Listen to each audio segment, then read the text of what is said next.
Friends यहाँ पे अभी हम लोग डेंगू फीवर के कॉम्प्लिकेशंस वगैरह देख लेते हैं। ठीक है फ्रेंड्स, हम लोगों ने प्रॉपर तरीके से समझो डेंगू में अच्छी तरह से प्रॉपर तरीके से ट्रीटमेंट वगैरह नहीं करते, तो फ्रेंड्स यहाँ पे पेशेंट को जो कॉम्प्लिकेशंस वगैरह होने की वजह से यहाँ पे डेंगू हेमोरेजिक फीवर है, या फिर वहाँ पे डिसेमिनेटेड इंट्रावास्कुलर कोएगुलोपैथी है, या फिर वहाँ पे डेंगू शॉक सिंड्रोम वगैरह, ये सब डिसीज वहाँ पे कॉम्प्लिकेशंस वगैरह हो सकते हैं फ्रेंड्स वहाँ पे। और इसकी वजह से पेशेंट में डेंगू हेमोरेजिक फीवर या फिर डेंगू शॉक सिंड्रोम में वगैरह पेशेंट जाने के बाद पेशेंट की डेथ तक हो सकती है फ्रेंड्स वहाँ पे। इसलिए हम लोगों को अच्छी तरह से प्रॉपर तरीके से ऐसे केसेस में ट्रीटमेंट वगैरह करना पड़ता है। और अर्ली स्टेज में हम लोगों ने अच्छी तरह से डिटेक्ट कर लिया और प्रॉपर तरीके से पेशेंट को हाइड्रेशन वगैरह देके अच्छी तरह से ट्रीटमेंट वगैरह देते, तो पेशेंट को जान वगैरह अच्छी तरह से हम लोग भी अच्छी तरह से ट्रीटमेंट वगैरह करके पेशेंट को हम लोग हेल्थ अच्छी तरह से कर सकते हैं फ्रेंड्स वहाँ पे। ठीक है, सो फ्रेंड्स यहाँ पे कॉम्प्लिकेशंस वगैरह जो है डेंगू हेमोरेजिक फीवर या फिर डेंगू शॉक सिंड्रोम वगैरह, ये कैसे होती है जरा सा हम लोगों को समझना बहुत ही ज्यादा जरूरी है। इसलिए जरा सा हम लोग यहाँ पे डायग्रामेटिक जरा सा देख लेते हैं इन शॉर्ट में। ठीक है फ्रेंड्स, यहाँ पे समझो हमारे ब्लड वेस की, ये क्या ब्लड वेसल्स की कैपिलरी है समझो। ठीक है,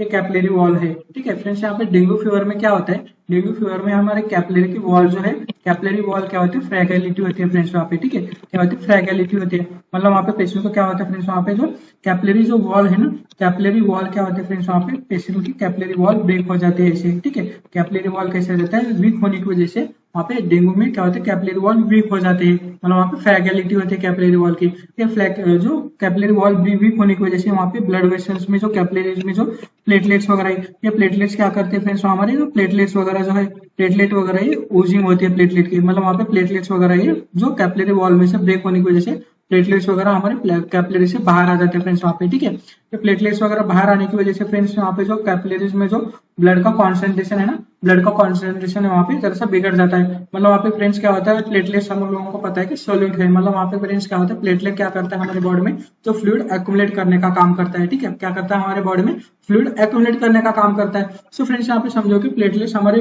जो कैपिलरीज में से या फिर वहाँ पे ब्लड वेसल्स में जो प्लेटलेट्स वगैरह वहाँ पे हमारे बॉडी में से बाहर, मतलब वहाँ पे जो ओपन एरिया में, मतलब वहाँ पे जो कैविटीज वगैरह है, कैविटीज में वगैरह समझो वहाँ पे ओजिंग हो रहा है, तो फ्रेंड्स यहाँ पे प्लेटलेट के साथ साथ हमारे ब्लड वेसल्स में जो जो कुछ भी फ्लूइड है, फ्लूइड भी फ्रेंड्स पेशेंट को जब फ्लूइड है या फिर वहाँ पे प्लेटलेट्स वगैरह है, ठीक है, प्लेटलेट्स वगैरह है हमारे क्या होता है बॉडी में से, जो ब्लड वेसल्स में से लीक होने लगता है, ये प्लेटलेट्स के साथ साथ ये फ्लूइड भी लीक होता है फ्रेंड्स वहाँ पे। इसलिए हम लोग ये डेंगू का क्या कहते हैं फ्रेंड्स वहाँ पे, लीकिंग सिंड्रोम भी कहते हैं यहाँ पे। ठीक है, इसलिए डेंगू का क्यों क्या कहते हैं फ्रेंड्स वहाँ पे, लीकिंग सिंड्रोम कहते हैं, क्योंकि फ्रेंड्स वहाँ पे कैपिलरी वॉल वहाँ पे फ्रैगिलिटी होने की वजह से वहाँ पे फ्लूइड के साथ या प्लेटलेट के साथ साथ फ्लूइड भी हमारे ब्लड वेसल में से बाहर आ जाता है। और वहाँ पे कहाँ पे फ्रेंड्स वहाँ पे ओपन जो ब्लड कैविटीज वगैरह रहती है, ठीक है, हमारे प्लूरल कैविटी है या फिर वहाँ पे जो हमारे अब्डोमिनल कैविटी है, वहाँ पे भी ये ब्लड वेसल्स ये क्या होता है फ्रेंड्स वहाँ पे फ्लूइड एक्युमुलेट होने लगता है, उसको हम लोग प्लूरल डिफ्यूजन या फिर एसाइटिस वगैरह इसकी वजह से पेशेंट में होता है फ्रेंड्स वहाँ पे। ठीक है, सो फ्रेंड्स यहाँ पे प्लेटलेट्स वगैरह ओजिंग हो रहा है, तो ऐसे केसेस में फ्रेंड्स वहाँ पे जो ब्लड में क्या होता है फ्रेंड्स वहाँ पे प्लेटलेट्स वगैरह डिक्रीज हो जाता है।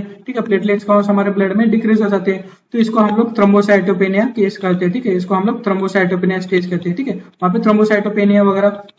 दिखाई देने लगता है। तो ऐसे केसेस में फ्रेंड्स वहाँ पे थ्रोम्बोसाइटोपेनिया वगैरह दिखता है। तो फ्रेंड्स यहाँ पे जो ब्लड वेसल्स में क्या होता है, प्लेटलेट डिक्रीज होने की वजह से यहाँ पे ये डिक्रीज होने की वजह से आरबीसी का कॉन्सेंट्रेशन यहाँ पे बढ़ जाता है फ्रेंड्स वहाँ पे। ठीक है, यहाँ पे क्या होता है, आरबीसी का कॉन्सेंट्रेशन बढ़ जाता है, इसलिए जो हिमेटोक्राइट कॉन्सेंट्रेशन वगैरह है ना, यहाँ पे हिमेटोक्राइट कॉन्सेंट्रेशन वगैरह पेशेंट में क्या होता है फ्रेंड्स वहाँ पे बढ़ जाता है। ठीक है, यहाँ पे क्या होता है फ्रेंड्स वहाँ पे फिर हिमेटोक्राइट कॉन्सेंट्रेशन वगैरह पेशेंट को क्या होता है फ्रेंड्स वहाँ पे हिमेटोक्राइट कॉन्सेंट्रेशन वहाँ पे बढ़ जाता है। तो ऐसे केसेस में क्या होता है फ्रेंड्स वहाँ पे पेशेंट को जो ब्लड वेसल्स में जो है प्लेटलेट्स वगैरह जो डिक्रीज हो रही है, ठीक है, वहाँ पे थ्रोम्बोसाइटोपेनिया तो है ही है, इसके साथ साथ जो फ्लूइड है, फ्लूइड भी लीक हो रहा है यहाँ से। ठीक है, फ्लूइड भी लीक हो रहा है, तो फ्रेंड्स यहाँ पे फ्लूइड वगैरह लीक हो रहा है, तो पेशेंट में एसाइटिस वगैरह, प्लूरल डिफ्यूजन वगैरह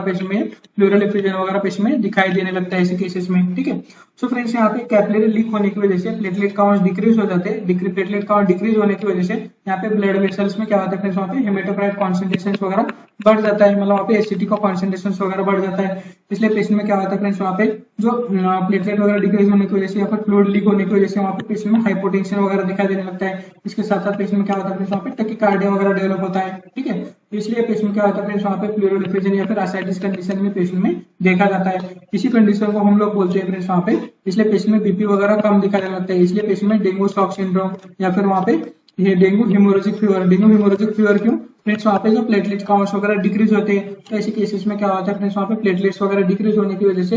हमारे बॉडी में क्या होता है फ्रेंड्स वहाँ पे जो डिसेमिनेटेड इंट्रावास्कुलर कोएगुलोपैथी वगैरह है, मतलब वहाँ पे इंटरनल ब्लीडिंग वगैरह पेशेंट में स्टार्ट हो जाती है फ्रेंड्स वहाँ पे। इसलिए पेशेंट में रैशेस वगैरह या फिर वहाँ पे रेड स्पॉट्स वगैरह है, उसको पेटेची वगैरह कहते हैं, ये सब वगैरह पेशेंट में दिखाई देने लगता है फ्रेंड्स यहाँ पे, ठीक है। सो ऐसे केसेस में हम लोगों को ये पता रहना जरूरी है कि यहाँ पे प्लेटलेट की फ्रैगिलिटी की वजह से, ठीक है, क्या होता है फ्रेंड्स यहाँ पे कैपिलरी की फ्रैगिलिटी की वजह से प्लेटलेट काउंट्स वगैरह डिक्रीज हो जाते हैं। तो ऐसी कंडीशन में थ्रोम्बोसाइटोपेनिया वगैरह होता है, क्योंकि वहाँ पे कैपिलरी लीक वगैरह वहाँ पे बहुत ही बढ़ जाती है फ्रेंड्स वहाँ पे, ठीक है। इसलिए हमारे ब्लड में का जो है हेमेटोकाइट कॉन्सेंट्रेशन वगैरह बढ़ जाता है, वहाँ पे पेशेंट को हाइपोटेंशन वगैरह डेवलप होता है, इसलिए टैकीकार्डिया वगैरह डेवलप होता है। इसी वजह से पेशेंट में प्लूरोडिफ्यूजन एसाइटिस वगैरह डेवलप होता है फ्रेंड्स वहाँ पे, ठीक है। इसलिए पेशेंट क्या होता है फ्रेंड्स वहाँ पे मेटाबॉलिक एसिडोसिस में जाता है, और फाइनली वहाँ पे मल्टी ऑर्गन फेलियर एआरडीएस में पेशेंट जाने के बाद पेशेंट में फाइनली वहाँ पे डेथ वगैरह होने के चांसेस बहुत ज्यादा बढ़ जाते हैं फ्रेंड्स वहाँ पे, ठीक है। इसलिए ऐसे केसेस में हम लोगों को क्या प्लेटलेट्स का जो कैपिलरी लीक वगैरह कैसी होती है, ये सब चीजें वगैरह हम लोगों को पता रहना जरूरी है फ्रेंड्स यहाँ पे, ठीक है।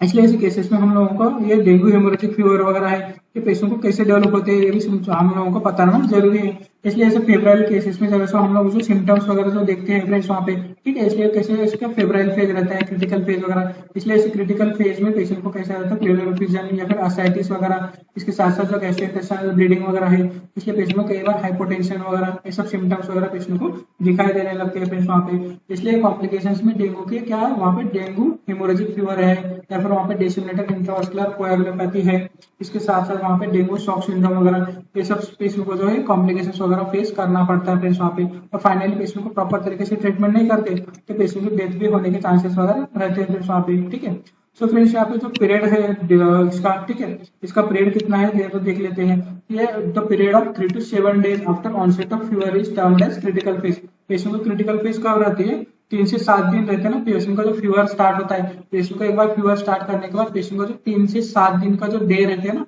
3 के 7 दिन पहले फर्स्ट 3 days to 7 days ये बहुत ज्यादा क्रिटिकल फेज रहता है। इसे क्रिटिकल फेज में पेशेंट को जो है ब्लीडिंग होने के बहुत ज्यादा चांसेस रहते हैं, या फिर वहाँ पे प्लेटलेट काउंट्स वगैरह बहुत ज्यादा डिक्रीज होने की वजह से पेशेंट जो हाइपोटेंशन वगैरह बहुत ज्यादा होने के चांसेस रहते हैं। इसलिए ऐसे केसेस में ये डेंगू शॉक सिंड्रोम में वगैरह पेशेंट जा सकता है ऐसे केसेस में फ्रेंड्स वहाँ पे, ठीक है। So the period 3 to 7 days after the onset of fever is termed as critical phase. इसलिए इस फेज को क्रिटिकल फेज कहा जाता है फ्रेंड्स वहाँ पे, ठीक है। During which science of dengue haemorrhagic fever या फिर डेंगू शॉक सिंड्रोम में डेवलप, ठीक है। ये क्रिटिकल फेज आपको हम लोगों को अच्छी तरह से हम लोगों ने अभी देखा फ्रेंड्स वहाँ पे, ठीक है। फ्रेंड्स यहाँ पे जो इस कंडीशन में हम लोग ये पेशेंट को जो टॉर्निकेट टेस्ट वगैरह है अप्लाई करते हैं फ्रेंड्स वहाँ पे, ठीक है। या पेशेंट को हम लोग कैसा करते हैं फ्रेंड्स वहाँ पे जो फिजिकल फाइंडिंग्स जो पेशेंट हम लोग एडमिट करते हैं, तो पहले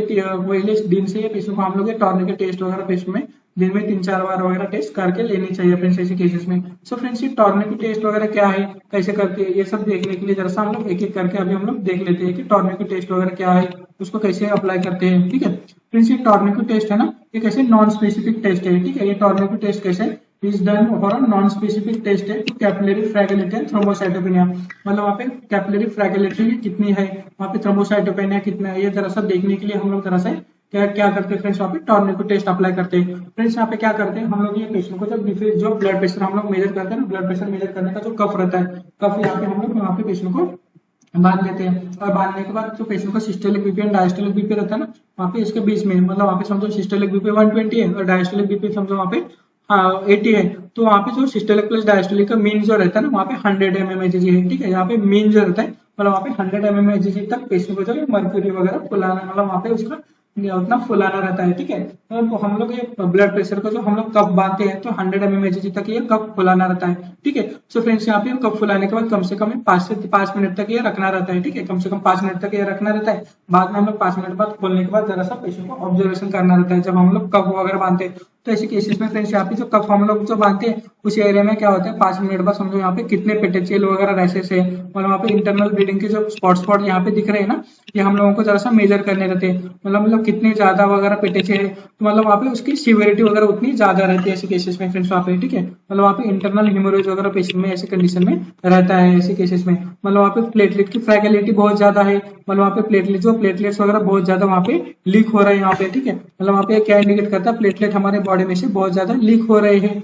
ठीक है। तो इसलिए प्लेटलेट्स वगैरह लीक हो रहे हैं, तो ऐसे केसेस में फ्रेंड्स यहाँ पे पेटेचियल रैशेस वगैरह दिखाई देने लगते हैं ऐसे केसेस में। ये पेटेचियल रैशेस वगैरह कितने हैं ये देखने के बाद हम लोग जरा से कह सकते हैं कि ये सीवियरिटी वगैरह उसके हिसाब से हम लोग डिसाइड कर सकते हैं और इस हिसाब से हम लोग ये ट्रीटमेंट प्रोटोकॉल भी कर सकते हैं फ्रेंड्स वहाँ पे, ठीक है। So during this tourniquet test is done for a non-specific test to of capillary fragility and thrombocytopenia। ये किस वजह से करते हैं फ्रेंड्स वहाँ पे कैपिलरी फ्रैगिलिटी, कैपिलरी की जो फ्रैगिलिटी है और वहाँ पे थ्रोम्बोसाइटोपेनिया, ये दोनों को जरा सा चेक करने के लिए हम लोग फिजिकली टॉर्निको टेस्ट वगैरह करते हैं ऐसे केसेस में फ्रेंड्स वहाँ पे। ठीक है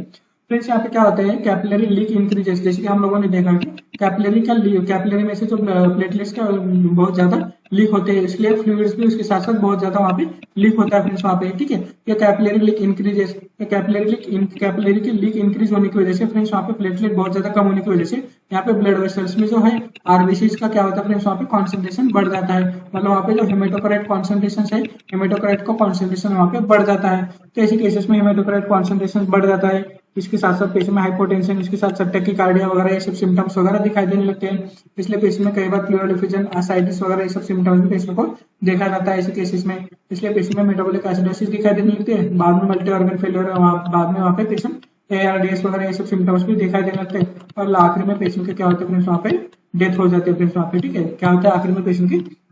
डेथ होने लगती है फ्रेंड्स वहाँ पे। ठीक है, तो ऐसे केसेस में जरा सा हम लोगों को 3 से 7 दिन जो है क्रिशियल फेज माना जाता है और वहाँ पे पेशेंट को जो है टॉर्निको टेस्ट वगैरह हम लोगों को करना पड़ता है ऐसे केसेस में। ठीक है, इसलिए फ्रेंड्स वहाँ पे जो कैपिलरी लीक वगैरह है ये सब चीजें वगैरह हम लोगों को पता रहना जरूरी है ऐसे केसेस में। इसलिए ऐसे केसेस में हम लोग ट्रीटमेंट प्रोटोकॉल वगैरह अच्छी तरह से कर सकते हैं फ्रेंड्स वहाँ पे। ठीक है, सो फ्रेंड्स यहाँ पे जो हम लोगों ने अभी देखा, ठीक है, ये की कॉम्प्लिकेशंस वगैरह देखिए। अभी हम लोग जरा देख लेते हैं डेंगू के जो सीवियर फॉर्म कौन सा है, मतलब वहाँ पे क्रिशियल फेज जो हम लोगों ने अभी बात की है, क्रिशियल फेज में कौन से सिम्टम्स वगैरह जरा दिखाई देने लगते जरा से देख लेते हैं। ठीक है, जैसे कि हम लोगों ने अभी देखा कि friends severe form of dengue में सीवियर प्लाज्मा लीक होते हैं। ठीक है, सीवियर प्लाज्मा लीक होने की वजह से पेशेंट कैसे शॉक में भी चला जाता है, क्योंकि फ्रेंड्स वहाँ पे प्लेटलेट्स वगैरह बहुत ज्यादा हमारे बॉडी में से कम होने की वजह से वहाँ पे ब्लड वॉल्यूम भी कम हो जाता है, मतलब वहाँ पे जो पेशेंट का जो वॉल्यूम रहता है ना, फ्लूइड वॉल्यूम में पेशेंट का बहुत ज्यादा कम होता है। सो ऐसे केसेस में पेशेंट क्या होता है वहाँ पे शॉक में चले जाते हैं, पेशेंट कैसा रहता है ब्लड प्रेशर पेशेंट का बहुत ज्यादा कम होने लगती वजह से हाइपोटेंशन में जाते हैं और वहाँ पे पेशेंट को जो है डेंगू शॉक सिंड्रोम में भी पेशेंट चले जाते हैं ऐसे केसेस में। ठीक है, इसके साथ साथ पेशेंट क्या होता है फ्रेंड्स वहाँ पे फ्लूइड एकोमुलेशन होता है। फ्लूइड एकोमुलेशन कहाँ पे होता है, हमारे समझो लंग्स है, लंग्स में समझो फ्लूइड एकोमुलेशन वगैरह रहता है, तो इसमें ऐसे केसेस में फ्लूइड डिफ्यूजन वगैरह होने के चांसेस वगैरह रहते हैं फ्रेंड्स ऐसे केसेस में। ठीक है, फ्लूइड डिफ्यूजन, बाद में एसाइटिस वगैरह ये सब भी सिम्टम्स पेशेंट में दिखाई देने लगते हैं ऐसे केसेस में। इसलिए पेशेंट में रेस्पिरेटरी डिस्ट्रेस वगैरह कई बार देखा जाता है ऐसे केसेस में। ठीक है, बाद में पेशेंट को समझो फीवर कोएगुलोपैथी वगैरह रहते हैं, मतलब वहाँ पे प्लेटलेट काउंट बहुत ज्यादा कम होने की वजह से वहाँ पे ब्लीडिंग टेंडेंसीज वगैरह बढ़ जाती है। तो ऐसे केसेस में हम लोग वहाँ पे जो पेशेंट के जो नेचुरल ओरिफिसेस है वहां से कई बार ब्लीडिंग वगैरह होने के चांसेस रहते हैं। फॉर एग्जाम्पल एपिस्टैक्सिस है या फिर पेशेंट में मलिना वगैरह ये सभी सिम्टम्स पेशेंट में दिखाई देने लगता है। ठीक है, सो सीवियर हेमोरेजिक्स मैनिफेस्टेशंस भी कई बार हम लोगों को दिखाई दे सकते हैं, इसलिए ऐसे केसेस में जीआई हेमोरेज वगैरह होने के भी चांसेस रहते हैं ऐसे केसेस में फ्रेंड्स वहाँ पे। ठीक है, सो ऐसे सीवियर फॉर्म डेंगू में हम लोगों को जरा सा ये हेमोरेज वगैरह होने के चांसेस भी रहते हैं। तो ऐसी कंडीशन में हम लोग जरा से देखना रहता है कि वहाँ पे ब्लीडिंग वगैरह तो नहीं हो रही, इसलिए डेली पेशेंट का जो है हेमेटोक्राइट कॉन्सेंट्रेशन वगैरह जरा सा देखा जाता है ऐसे केसेस में। इसलिए ऐसे कहा जाता है कि फ्रेंड्स वहाँ पे जितना ज्यादा समझो एचसीटी काउंट जितना ज्यादा बढ़ जाता है ऐसे केसेस में, तो ऐसे केसेस में क्या होता है जितना ज्यादा हेमेटोक्राइट कॉन्सेंट्रेशन वगैरह जो है जितना बढ़ जाता है उतना पेशेंट को क्या होता है वहाँ पे सीरियसनेस वगैरह वहाँ पे बढ़ जाता है ऐसे केसेस में। ठीक है, इसलिए हम लोग सीबीसीज वगैरह जो हम लोग करते हैं तो करवाते हैं जो फ्रेंड्स वहाँ पे समझो ग्रेटर देन 20% वगैरह जो हेमेटोक्राइट कॉन्सेंट्रेशन वगैरह बढ़ता है, तो ऐसे केसेस में हम लोगों को अर्ली इंटरवेंशन वगैरह करके जरा सा प्रॉपर तरीके से ट्रीटमेंट वगैरह करवाना पड़ते हैं। या फिर वहाँ पे प्लेटलेट काउंट बहुत ज्यादा डिक्रीज हो जाते हैं ऐसे केसेस में, तो हम लोगों को आउटसाइड से कैसे प्लेटलेट्स वगैरह ट्रांसफ्यूजन जो प्लेटलेट्स वगैरह ट्रांसफ्यूजन हम लोगों को बढ़ाना मतलब वहाँ पे देना पड़ता है आउटसाइड से ऐसे केसेस में। ठीक है, सो ऐसे केसेस में जरा सा ये हम लोगों को जरा सा प्लेटलेट काउंट्स जो हेमेटोक्राइट कॉन्सेंट्रेशन वगैरह है ये डेली देखना जरूरी रहता है ऐसे केसेस में। ठीक है,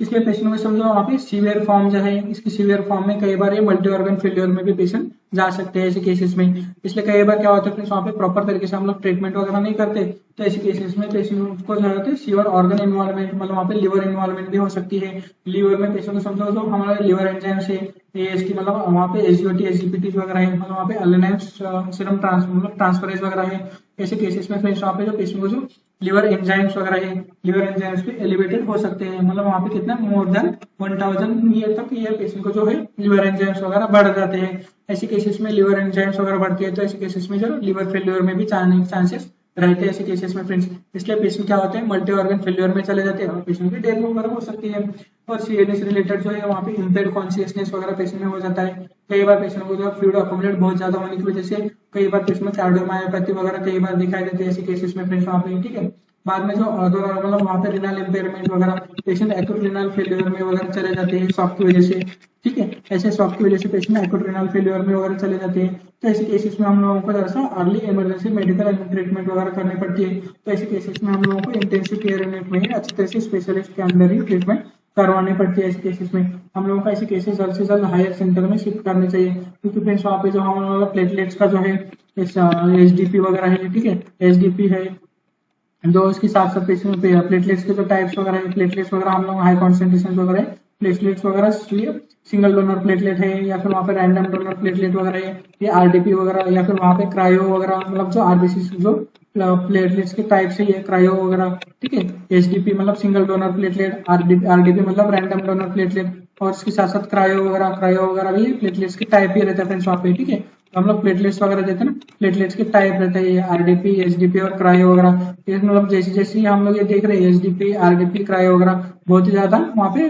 उसकी कॉस्टिंग रहती है फ्रेंड्स वहाँ पे। जो क्रायो वगैरह रहता है मिनिमम उसका कॉस्ट ये 10,000 तक रहता है फ्रेंड्स वहाँ पे, ठीक है। और वहाँ पे बहुत ज्यादा पेशेंट का क्या होता है, एक एक बैग क्रायो की पेशेंट की 10,000 तक ऐसे केसेस में रहते हैं। और हम लोगों को जैसे ऐसे अर्ली इमरजेंसी, ऐसे इमरजेंसी केसेस में हम लोगों को ये जरा सा प्लेटलेट्स वगैरह आउटसाइड से पेशेंट को देने पड़ते हैं ऐसे इमरजेंसी में पेशेंट को, ठीक है। तो ऐसे केसेस जो है हमारे अच्छी तरह से मेडिकल ट्रीटमेंट मतलब वहाँ पे इमरजेंसी ट्रीटमेंट वगैरह करनी पड़ती है। तो स्पेशलिस्ट है वहाँ पे इंटेंसिव केयर यूनिट में पेशेंट को कैसा ट्रीटमेंट वगैरह करना पड़ता है ऐसे केसेस में फ्रेंड्स वहाँ पे, ठीक है। ये हो गया फ्रेंड्स वहाँ पे जरा सा सीवियर फॉर्म डेंगू का, कैसे सीवियर फॉर्म हम लोगों ने अच्छी तरह से अभी हम लोगों ने देखा फ्रेंड्स अभी, ठीक है। फ्रेंड्स अभी हम लोग जरा सा आगे देख लेते हैं कि डेंगू, ठीक है, डेंगू फीवर का जैसे डायग्नोसिस कैसे किया जाता है, ठीक है।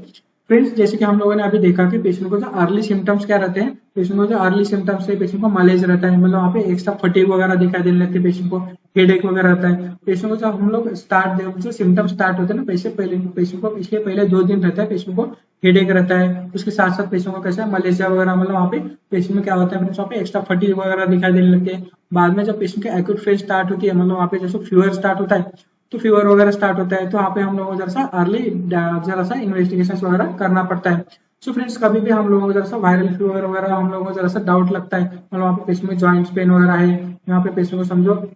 वहाँ पे जॉइंट पेन, फीवर के साथ जॉइंट पेन है, वहाँ पे पेशेंट को आर्थरालजिया वगैरह है, इसके साथ साथ पेशेंट को समझो बॉडी एक वगैरह है, ये सब सिम्टम्स वगैरह जरा सा देखते हैं, तो हम लोग को जरा सा इन्वेस्टिगेशन क्राइटेरिया में जरा सा सीबीसी, इसके साथ साथ जरा सा डेंगू वगैरह टेस्ट या किसी चीजें वगैरह भी करना पड़ता है ऐसे केसेस में। तो फ्रेंड्स यहाँ पे डेंगू टेस्ट में क्या क्या आता है जरा सा देखना चाहिए हम लोगों को। फ्रेंड्स यहाँ पे जो हम लोग डेंगू टेस्ट करते हैं ना, डेंगू टेस्ट में सबसे पहले हम लोग आते हैं कि डेंगू NH1 एंटीजन आता है, इसके साथ साथ IgG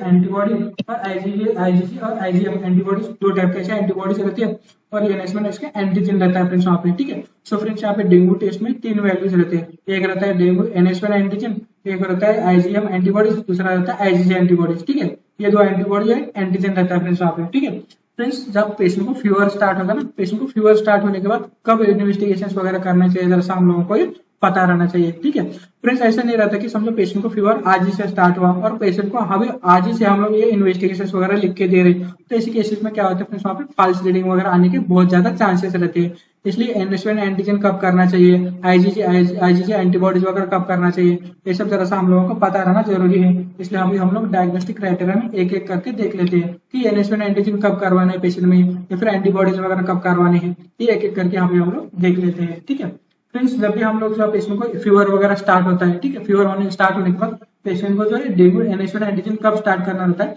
NH1 antigen is generally found during the day 1 up to the day 9 after the onset of fever, ठीक है। जब पेशेंट को फीवर स्टार्ट होता है, जब फीवर स्टार्ट होता है, फीवर स्टार्ट होने के बाद पेशेंट को जो पहले दिन से 9 दिन तक पेशेंट को ये NH1 एंटीजन पॉजिटिव आता है, उसके बाद में 9 दिनों बाद ये एंटीजन वगैरह है वीकली पॉजिटिव या फिर वहाँ पे फॉल्स वगैरह रीडिंग आ सकती है ऐसे केसेस में। लेकिन फ्रेंड्स जब भी हम लोग पेशेंट को फीवर वगैरह स्टार्ट होता है ना, फीवर स्टार्ट होता है तो ऐसे केसेस में पहले दिन से 9वें दिन तक ये NH1 एंटीजन पॉजिटिव आता है फ्रेंड्स वहाँ पे, ठीक है। लेकिन फ्रेंड्स कई बार हम लोग देख लेते हैं कि पेशेंट को फीवर वगैरह स्टार्ट होने के बाद NH1 एंटीजन है ना, पहले 3 दिनों में ही हम लोगों को करवाना चाहिए ऐसे केसेस में, ठीक है। मतलब पेशेंट को समझो फीवर आज से आना स्टार्ट हुआ है, ठीक है, मतलब पेशेंट को जो फीवर आता है फीवर के पहले 1 से 3 दिनों में हम लोग ये NH1 एंटीजन करवाना चाहिए। इसमें फ्रेंड्स समझो हम लोग NH1 एंटीजन के साथ समझो जो आईजीएम एंटीबॉडीज वगैरह पहले बनते 1 to 3 डेज में, ये आईजीजी आईजीएम वगैरह नेगेटिव आते हैं ऐसे केसेस में, ठीक है। इसलिए हम लोगों को जब समझो फीवर का पेशेंट को फीवर स्टार्ट हो गया तो पहले 1 से 3 दिनों में पेशेंट को एनएसवन एंटीजन एडवाइस करने रहते हैं ऐसे केसेस में। लेकिन कई बार क्या होता है फ्रेंड्स, वहाँ पे एनएसवन एंटीजन भी कई बार नेगेटिव आती है, क्योंकि फ्रेंड्स वहाँ पे जो हम लोग ये टेस्ट कर रहे हैं ना, ये इलाइजा टेस्ट की मेथड से करते हैं, ठीक है। ये एनएसवन एंटीजन वगैरह कौन से मेथड से करते हैं हम लोग, इलाइजा टेस्ट मेथड से करते हैं। समझो वहाँ पे डेंगू का हम लोगों को कंफर्मेशन टेस्ट करना है, तो जो कंफर्मेशन टेस्ट करना है तो हम लोगों को डेंगू का जो वायरस है, डेंगू वायरस के प्रोटीन्स वगैरह हम लोगों को जैसा वो कैप्चर करने पड़ते हैं, वहां पे टेस्ट करनी पड़ती है। सो हम लोगों को डेंगू वायरस कैप्चर करने के लिए डेंगू पीसीआर टेस्ट करनी पड़ती है, या dengue PCR test confirmation test रहती है, लेकिन बहुत ज्यादा वहाँ पे महंगी रहती है फ्रेंड्स, वहाँ पे उसका कॉस्ट बहुत ज्यादा रहता है। इसलिए हम लोग जरा सा स्टार्टिंग में ही एनएसवन एंटीजन वगैरह करवाते हैं फ्रेंड्स वहाँ पे। ये as compare to PCR test जरा सा वीकली रहती है, ठीक है, वीकली पॉजिटिव रहती है as compare to PCR test. मतलब पीसीआर में कंफर्मेशन रहता है, लेकिन वहाँ पे एनएसवन एंटीजन में कई बार ये नेगेटिव भी आ सकता है, डिपेंडिंग अपॉन वायरल लोड वगैरह कैसा है पेशेंट का, मतलब वहाँ पे कितना ज्यादा इन्फेक्शन वगैरह है, ये सब भी डिपेंड होने की वजह से फ्रेंड्स वहाँ पे जरा सा ये एनएसवन एंटीजन वगैरह है, ये अर्ली स्टेज में हम लोग जरा सा 1 to 3 डेज में वगैरह कर सकते हैं। सो फ्रेंड्स पेशेंट को समझो फीवर आज से स्टार्ट हुआ है तो पेशेंट को पहले दिन से 3 दिन तक, मतलब वहाँ पे पहले 3 दिनों में एनएसवन एंटीजन करवाना रहता है। फ्रेंड्स यहाँ पे पहले 3 दिनों में आईजीजी आईजीएम एंटीबॉडीज को कुछ भी रोल नहीं रहता है, क्योंकि फ्रेंड्स यहाँ पे एंटीबॉडीज वगैरह रहता है, क्योंकि हमारी बॉडी फीवर आने के बाद एंटीबॉडीज वगैरह प्रोड्यूस करने के लिए टाइम रहता है ना, इसलिए हम लोग ये पहले सबसे पहले एनएसवन एंटीजन करवाना चाहिए पहले 3 दिनों तक, ठीक है। So NH1 antigen is generally found in during the day 1 to up to day 9 after the onset of fever. Day 9 तक रहता है, लेकिन हम लोगों को जरा सा NH1 एंटीजन करना है तो पहले 3 दिनों में ही करना रहता है ऐसे केसेस में। सो फ्रेंड्स इट इज जैसे हम लोगों ने देखा कि लेस सेंसिटिव देन पीसीआर। ये पीसीआर टेक्निक जो है फ्रेंड्स वहाँ पे एक्चुअल वायरल लोड वगैरह हम लोग करते हैं वहाँ पे, ठीक है। ये पीसीआर टेक्निक से क्या है सर, जरा सा लेस सेंसिटिव है, लेकिन फ्रेंड्स वहाँ पे जरा सा कॉस्ट इफेक्टिव है ऐसे केसेस में वगैरह, या डेंगू फीवर में हम लोग इसलिए ये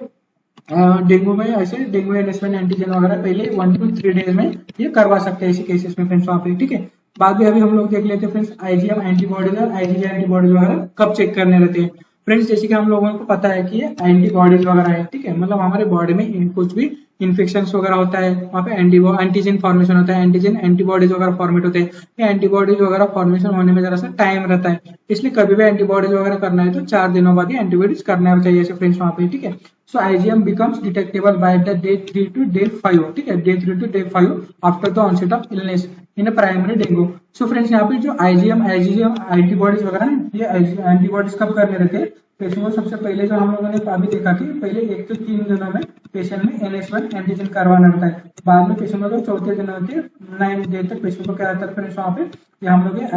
IgM एंटीबॉडीज वगैरह ये करवा सकते हैं ऐसे केसेस में, ठीक है। तो फ्रेंड्स यहाँ पे एंटीबॉडीज वगैरह कैसे 4थे दिनों के बाद ही करना रहता है ऐसे केसेस में, क्योंकि पहले 3 दिनों में ये कुछ एंटीबॉडीज का वगैरह कुछ रोल नहीं रहता। सो फ्रेंड्स यहाँ पे एंटीबॉडीज वगैरह है, पेशेंट को फीवर कब से स्टार्ट हुआ है जरा सा देखना, बाद में 4 दिनों बाद पेशेंट को जो एंटीबॉडीज वगैरह हम लोग ये एडवाइस कर सकते हैं, ठीक है। इन शॉर्ट में देखा जाए तो जरा सा इन शॉर्ट में देख लेते हैं कि एनएसवन एंटीजन कब करवाना है। अब बताओ मेरे पीछे, एनएसवन एंटीजन कब करवाना रहता है, पहले 1 to 3 डेज में एनएसवन एंटीजन करवाना रहता है, मतलब फीवर आज से स्टार्ट हुआ है तो आज से 3 दिनों में पेशेंट को हम लोग एनएसवन एंटीजन एडवाइस कर सकते हैं। बाद में पेशेंट को समझो फीवर वगैरह जो है, समझो पेशेंट को फीवर वगैरह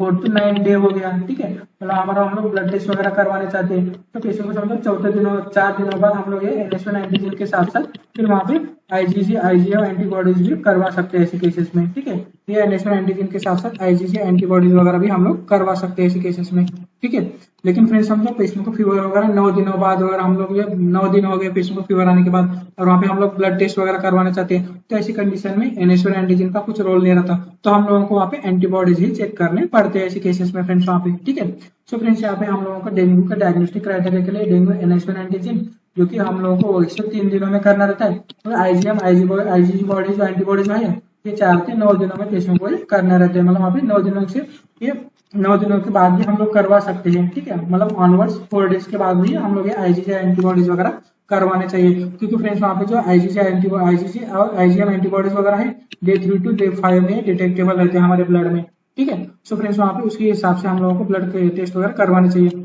अभी हम लोग देख लेते हैं कि डेंगू आरएनए पीसीआर टेस्ट वगैरह, ठीक है। फ्रेंड्स जो डेंगू का जो वायरस है, डेंगू वायरस हम लोग ये आरएनए पीसीआर टेक्निक के जरिए हम लोग ये डिटेक्ट कर सकते हैं। ठीक है, यहाँ पे क्या होता है, it is a primary test to use detect dengue viruses in early course of infection. मतलब जब फीवर वगैरह स्टार्ट होता है तब हम लोग डेंगू ये पीसीआर टेस्ट वगैरह करते हैं, तो ऐसे केसेस में हम लोग ये वायरसेस वगैरह कैप्चर कर सकते हैं और वहाँ पे इन्फेक्शन वगैरह हम लोगों को दिखाई दे सकता है ऐसे केसेस में फ्रेंड्स वहाँ पे। ठीक है, तो फ्रेंड्स यहाँ पे detection of dengue viruses by RNA by PCR is available in specialist laboratories वगैरह, जो टर्शियरी केयर सेंटर वगैरह है, मतलब वहाँ पे जो डिस्ट्रिक्ट लेवल के जो हॉस्पिटल्स वगैरह रहते हैं यही पे ये टेस्ट वगैरह पीसीआर टेक्निक के अवेलेबल रहते हैं फ्रेंड्स वहाँ पे। ठीक है, लेकिन हम लोग तो पेरीफेरीज वगैरह समझो वहाँ पे हम लोग पेरीफेरीज में ट्रीटमेंट वगैरह करते हैं, तो पेरीफेरीज में वगैरह हम लोगों को NH1 एंटीजन और IgG एंटीजी एंटीबॉडीज वगैरह इस पे हम लोगों को ब्लड इन्वेस्टिगेशन में जरा सा फोकस करना चाहिए ऐसे केसेस में फ्रेंड्स वहाँ पे, क्योंकि डेंगू हम लोगों को पता रहना चाहिए कि डेंगू पीसीआर टेक्निक भी अवेलेबल है, मतलब अर्ली स्टेज में वगैरह हम लोगों को डायग्नोसिस करना है तो ऐसे केसेस में डेंगू पीसीआर टेस्ट भी कर सकते हैं फ्रेंड्स वहाँ पे। ठीक है फ्रेंड्स, यहाँ पे एक बार समझो डायग्नोसिस क्लियर हो गया कि पेशेंट को NH1 एंटीजन पॉजिटिव है या फिर IgG IgM एंटीबॉडीज वगैरह पॉजिटिव है, तो ऐसे केसेस में हम लोगों को पता है कि डेंगू एकदम कंफर्मेशन हो गया। तो फ्रेंड्स हम लोग यहाँ पे ट्रीटमेंट प्रोटोकॉल वगैरह स्टार्ट करते हैं। फ्रेंड्स यहाँ पे ट्रीटमेंट प्रोटोकॉल वगैरह स्टार्ट करते हैं तो हम लोग लाइन ऑफ ट्रीटमेंट वगैरह प्रॉपर तरीके से चल रहा है क्या, पेशेंट की इंप्रूवमेंट प्रॉपर तरीके से हो रही है क्या, इसलिए हम लोगों को जरा सा डेली जो है CBC कंप्लीट ब्लड काउंट वगैरह देखना चाहिए। यहाँ पे उसके हेमेटोक्राइट और प्लेटलेट काउंट वगैरह हम लोगों को जरा सा रेगुलरली जरा सा हम लोगों को देखना जरूरी है ऐसे केसेस में फ्रेंड्स वहाँ पे। ठीक है, क्योंकि फ्रेंड्स हम लोग जो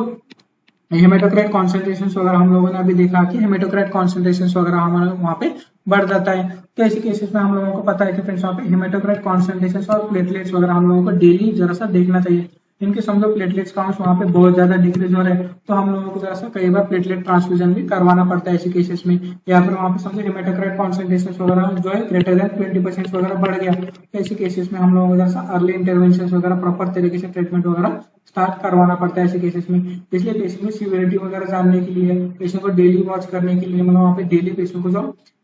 डेली उसको मॉनिटरिंग करने के लिए ऐसे हेमेटोक्राइट और प्लेटलेट काउंट्स वगैरह हम लोगों को देखना जरूरी रहता है ऐसे केसेस में। तो फ्रेंड्स यहाँ पे हेमेटोक्राइट कॉन्सेंट्रेशन वगैरह देखने के लिए हम लोगों को CBC वैल्यू के साथ CBC वैल्यूज में वगैरह ये RBC कॉन्सेंट्रेशन या फिर हीमोग्लोबिन कॉन्सेंट्रेशन वगैरह इससे हम लोग ये सब चीजें वगैरह देख सकते हैं ऐसे केसेस में। ठीक है, इसलिए हमारा जरा हमें जरा सा हेमेटोक्राइट कॉन्सेंट्रेशन एंड प्लेटलेट्स वगैरह हम लोग को डेली ये वॉच करना जरूरी रहता है ऐसे केसेस में। ठीक है, इसके हिसाब से हम लोग ट्रीटमेंट प्रोटोकॉल वगैरह सेट कर सकते हैं। ठीक है,